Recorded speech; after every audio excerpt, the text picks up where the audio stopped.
Friends, మొదటిసారి ఈ ఛానల్ను చూస్తున్నట్లయితే ఈ ఛానల్ను సబ్స్క్రైబ్ చేసుకోవాలని కోరుకుంటున్నాను.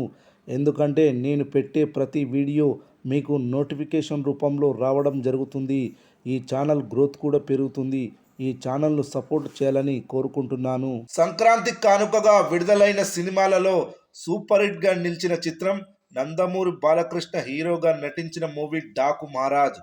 వరుసగా హ్యాట్రిక్ బ్లాక్ బస్టర్స్ తర్వాత విడుదలైన ఈ సినిమాకి ఓపెనింగ్స్ అయితే గట్టిగానే వచ్చాయి, కానీ క్లోజింగ్లో మాత్రం ఊహించిన వసూళ్లు రాలేదు అనేది వాస్తవం.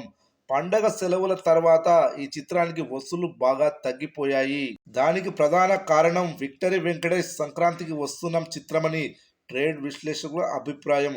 ఫ్యామిలీ ఆడియన్స్ మొత్తం ఆ సినిమాకి బ్రహ్మరథం పట్టడం వల్ల డాకు మహారాజ్ కలెక్షన్లు తగ్గాయి. ఈ సినిమా ఫలితంపై నిర్మాత సూర్యదేవర నాగవంశి ఇంకా పెద్ద హిట్ కావాల్సిన సినిమా ఆ రేంజ్కి వెళ్ళలేదని చెప్పాడు.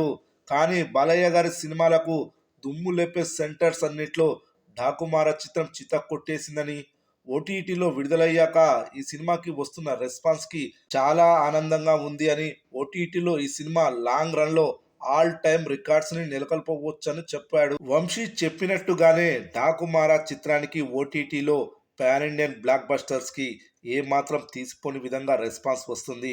ముఖ్యంగా ఈ చిత్రంలోని యాక్షన్ సన్నివేశాలు సోషల్ మీడియాలో తిరుగుతూనే ఉన్నాయి. నెటిజన్స్ పదే పదే ఆ వీడియోలను షేర్ చేస్తూ director బాబీని, hero Balayya Babu, music director తమన్ని పొగుడుతూనే ఉన్నారు.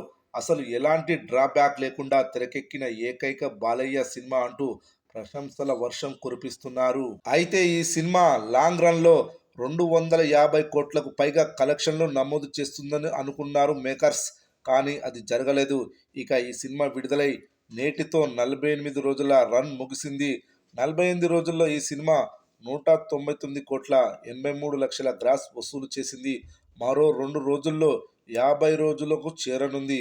అయితే మొదటి 50 రోజుల సెంటర్గా బెంగుళూరులోని భూమిక థియేటర్లో 50 రోజుల పండుగను జరుపుకోనుంది.